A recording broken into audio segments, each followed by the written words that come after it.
Hello everyone, welcome back to the TJOmega channel for day 1135 of our daily content grind. Today, we're going to be looking at a age-old debate with Transformers. So, a little bit ago, we did a video that asked you, what do you do when it comes to acquiring a new toy?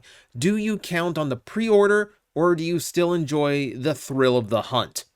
And I was surprised at how many people actually responded to it. So you know what? Let's actually try to do this as an actual debate topic. So just like before, enjoy a random slideshow of visual examples that I have on screen for you.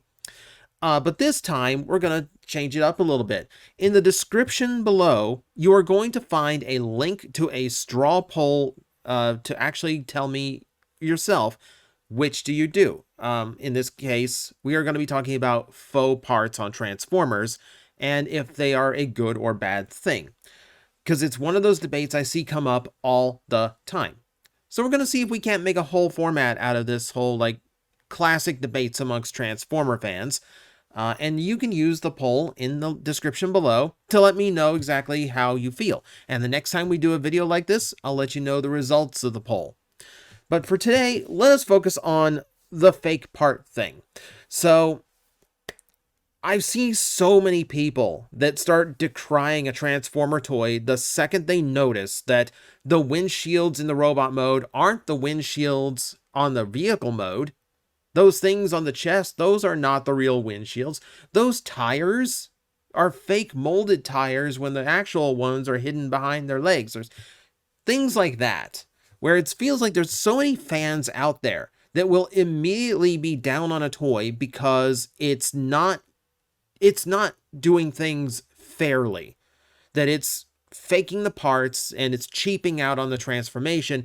Oh, Hasbro can't figure out how to make these windows fit on this robot mode's chest, so they had to come up with fake ones instead. Things like that. And they will immediately just cancel the toy and just go, this toy sucks, moving on. That said, there's also the counter argument to that, where it's who cares? It makes the toy look better. You know, if you tried to make it with the actual parts, it wouldn't look as good. There's a lot of reasons why it happens. There's a lot of examples as to why it happens as you scroll through these pictures. And every one of the toys in this little slideshow of mine does use fake parts at some point in their engineering. I didn't realize how many times Optimus Prime did this. You will see a lot of different variations of Optimus Prime through the course of that slideshow. I did try to vary it up because this does happen to a lot of Transformer toys, but it just seems to happen to Prime a lot. Because to go for that classic, Optimus Prime physique, with, the broad chest and the narrowed waist, like that traditional heroic proportion that Optimus Prime is supposed to hit, that takes a lot of fakery. You can't exactly get that, copying the original transformation one for one. You have to do something to fake it. Sometimes it is the chest windows, and sometimes it's the grill in the midsection, but a lot of times Prime is guilty of it. Sometimes, well, especially with the movie toys, it's completely fake. The entire torso is. I feel like that's not only necessary sometimes for Prime, but also somewhat appropriate and even traditional. One of the pictures in the slideshow that you've already seen is of Power Master Optimus Prime. To my knowledge, that's the first toy that ever used fake parts, because all of the Power Master engineering went into the front of the vehicle mode, where the grill is, which meant they couldn't actually make that the robot mode chest of Optimus Prime. So instead, the real one is the windshield on the back of the toy. That happens. Okay, so that's probably the first time they've ever had to do that, and that was a necessity of engineering. And that's kind of what happens a lot of the time, where the fake parts are basically because the toy is so limited in what it can do that we can't use the real thing from the vehicle mode. We have to come up with something else. There's another one in here that's like that, the Legends Jazz from 2007. And in that case, yeah, a lot of times this happens with cheaper, smaller toys where they don't have the room to figure out how to get the front of the car to be the real front of the car, to be the real chest in robot mode. So sometimes it's just a matter of the toy is too simplistic to use all of the original parts. But sometimes the opposite is true. Another one in this list is Masterpiece Sunstreaker, because the entirety of that torso is completely fake. It's all panels that unfold to create the look of how his chest looked in animation.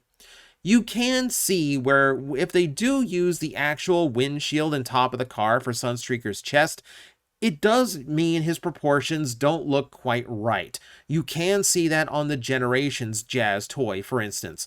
And I do like that toy. I do think it is a good Sunstreaker figure, but I will admit he does come across a lot more barrel-chested than he's supposed to. You know, far more show accurate is just taking up just this.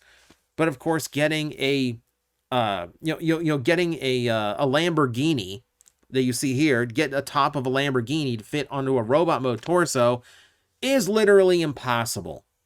A lot of times this happens in the pursuit of cartoon accuracy, which is where Masterpiece starts doing these faux parts. And in that sense, you can't really do anything else. You know, we've seen what happens when they try to use all the authentic parts. It does start to look a little bit messy. Even with some of the best engineering the Transformers has to offer, sometimes you just can't get that cockpit to end up on the chest correctly.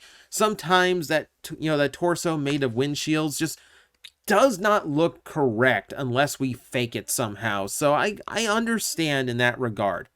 It is just fascinating to me that there is both an argument for the toy is too complicated, we have to fake parts, but there is also an argument for the toy is too simple, we have to fake parts. Some of the 2007 movie toys fell victim to that because the toy line was very famously rushed to production at an era where toys take 2 years from design table to your retail shelf. They had to do it in half that time for the '07 movie to get that toy line out when the movie debuted. That did mean that a lot of the toys felt a lot more simplistic. They felt a lot more like, they were visibly inaccurate to the movies because they could only do so much at the time. But then you have things like Voyager Optimus Prime, where in order to get a movie accurate look, he has to he basically has to shell form the front of his vehicle mode. And sometimes that happens. I don't think that necessarily makes it a bad toy, however. See, the flip side to the argument, the other side of the debate, is it cleans up the toy and makes sure that it is better. A lot of times, in order to actually create a toy that is functionally, acceptable for, especially for our modern standards of, show accuracy or movie accuracy, as well as high articulation levels, sometimes you just don't have a choice in the matter. If you want all that articulation, you're going to have to sacrifice the authenticity of the parts in the robot mode because the engineering has to go toward all of those joints that you like so much, or it has to go to the transformation scheme to actually make the toy possible in the first place. The result generally with the faux parts, however, is a far nicer looking vehicle, far nicer looking robot mode. One of the ones you just saw was Combiner War Skywarp. Now that toy is it's a repaint of the Starscream, which is a retool of Generations Jetfire, the first one. And that toy does not have a cockpit chest the way a Seeker does. So the entirety of that Leader Seeker mold has a fake chest. That said, because they are able to completely fake the chest, that does mean that they could design it to be far more accurate to the material at the time. And in this case, that is that was the IDW designs. Those Seekers are based on how, most of those Seekers looked for a good chunk of those comic books. It's how IDW Thundercracker looked for a lot of that comic books run. And of course, if you love IDW Thundercracker, you have to get the Combiner War Leader because that's the boy. That's him. That's how he looked in the comics. If it came with a tiny little dog that could fit in his hand, he'd be perfect. So that said, there's always a bright spot to it. Yes, it's technically cheating because they didn't make the part in the vehicle mode transform into the part in the robot mode. But it does open us up to an avenue of having these really nice looking figures that still retain their function without being ridiculously complicated. That was the situation with Leader Class Optimus Prime from Revenge of the Fallen. I think that toy is an engineering marvel to get a really articulated figure out of something that should not work but somehow does. I think was an incredible job by Takara and Hasbro. That said, it is an extraordinarily complicated toy. So that does hurt things a lot. We could say the same thing for something like Masterpiece Megatron 2.0, where there are faked parts in the design of that toy in order to get him to be more cartoon accurate. And in order to get that toy cartoon accurate, look at how complex that figure is. That is a half-hour transformation. That is a transformation that takes you a long, long time. Sometimes the pursuit of not cheating really isn't worth it, I have Masterpiece Movie Bone Crusher, which is a fantastic toy. And yeah, there's no cheating to him whatsoever. He's also something like close to 100 steps to transform. He is absurd in how he is engineered in order to make all of that work. And there's such a part of me that looks at that toy and goes, you look absolutely beautiful. I would much rather play with the original Deluxe or the Studio series, which isn't nearly as involved to transform. I feel like I would have a more fun time with those. So there is a penalty to being like completely true to the original parts and not doing the fake things. Yeah, like they end up being so complex that the toy might not even be fun anymore. So what you get for your no cheating is a toy that you might not even want to transform in the first place. Oh, and by the way, you've probably noticed there's a Transmetal Rat Trap in the slideshow by now. Yeah, I'm doing that in there to point out third party is even guilty of this.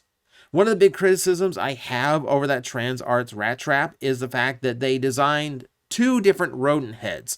There is the one that's actually in beast mode, and then there is the smaller one that fits on the shoulders in robot mode. Now, to be completely screen accurate, I understand. That is a necessity because in robot mode in the cartoon, that rat head is way smaller than it actually is in beast mode. I get that. I understand that. It doesn't feel like the right way to go about it because that toy becomes needlessly complicated in order to fit all the extra engineering of those bigger rat heads fitting inside a backpack that is already full of parts and is already too heavy, which leads to a toy that comes with a stand just to keep him upright when he's standing still. Not in action poses, just standing up. You can get him to pose like you saw in that picture.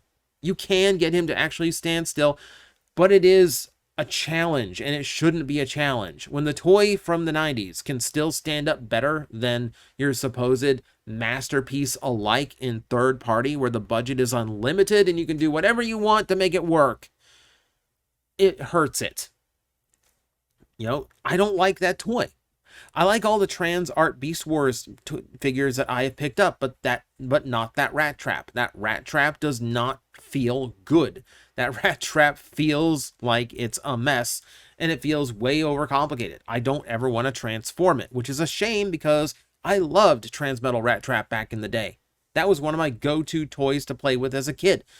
And I don't feel like playing with the Masterpiece one at all because it's just too much. It's just annoying to mess with. And a lot of the Hasbro stuff and the Takara stuff can get the same way when it comes to trying to keep the original parts and not cheat. But it is a practice that is still ongoing today. You could argue that there are cheat parts in 86 Optimus Prime, technically, though that toy does do a pretty good job. It's using the normal chest and it figured out how to get the abs to work. So that can work. That can also work. I also want to point out that we are specifically discussing the practice of creating fake vehicle parts for the robot mode. There are other ways of faking a transformation like shell forming, that's a whole other debate. So let's not start that one in the comments section. We're mostly just here going like, yeah, this kind of sucks. And these days, we've gone from this is a necessity of complexity, or this is a necessity of size and like part, and like part availability, to now a situation of, well, this is just cheaper. So I'm not going to knock a lot of the cheaper toys that do this, because they're running on a thinner budget in order to accomplish the same thing that full like deluxe and studio series stuff is trying to do. When you see the Mirage in this list, that is the core series Mirage. That's like the equivalent of a Prime Changer or a Warrior class toy, And that one does have a lot of cheaty parts because, of course, nothing in that torso is actually a part of the vehicle mode. But it's a toy designed on a much cheaper budget. So I'm not begrudging those for doing so. They don't really have an option in the matter. So as long as the robot mode looks good and the vehicle mode looks good, I don't really hold that against it at all. And that's honestly kind of my opinion in general. So if I was answering my own straw poll, I'm not. I will leave it completely to you, so it is completely untainted. I don't mind. I don't mind fake parts in the attempt to actually get these to look as good as possible. Especially today when Generations has such a challenge of trying to create affordable deluxe and Voyager sized items, affordable. Let's be fair there. But trying to create these toys with a limited budget and still having to try and satisfy our wants these days, because let's be honest, we are very privileged when it comes to being, Transformer fans. We expect a lot of Hasbro and Takara to come up with.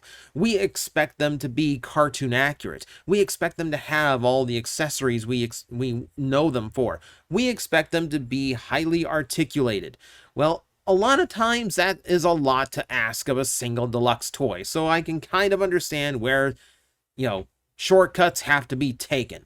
And for me, as long as the shortcuts still come out looking like a really nice iteration of the character and still makes a fun toy to play with, I'm not going to argue it. I'm not going to get upset over it because, frankly, at that point, it's kind of petty. So for me, I don't mind it in the least. I feel it's necessary. I feel it creates a nicer looking robot and still allows it to maintain as much function as possible. But I do know those out there who are just adamant that a toy needs to transform with all of its original parts, and anything short of that, it's cheap, it's cheating, it's lazy engineering from Hasbro or Takara, etc., etc. You got your reasonings, and I'm not saying that like in a mocking way. I'm saying that there's a list of things you could hold against the toy because it's, cheating for its parts. And that's entirely valid because that's how you enjoy a Transformer. If that keeps you from enjoying it, I'm not going to be able to tell you you're wrong. All I can say is I am not bothered by it. So that is what the video is about. That's just me arguing both sides of the matter here. And now I want to hear from you. You can argue your comments in, your side of things in the comment section below. Keep it civil, please. We're all trying to be nice here. We're trying to enjoy some toys together. And then, yes, one last reminder, there is a straw poll link in the description of this video. Click it. It's a simple yes or no answer. And next time we do one of these debate videos, I'll let you know how it turned out and which side won. So, that's it for me today. Thank you very much for listening to a ramble about an age-old Transformer debate, debating all the way back to '88. We've been talking about this since 1988. It's absurd. But that is it for me. Thank you very much for watching. I will see you next time.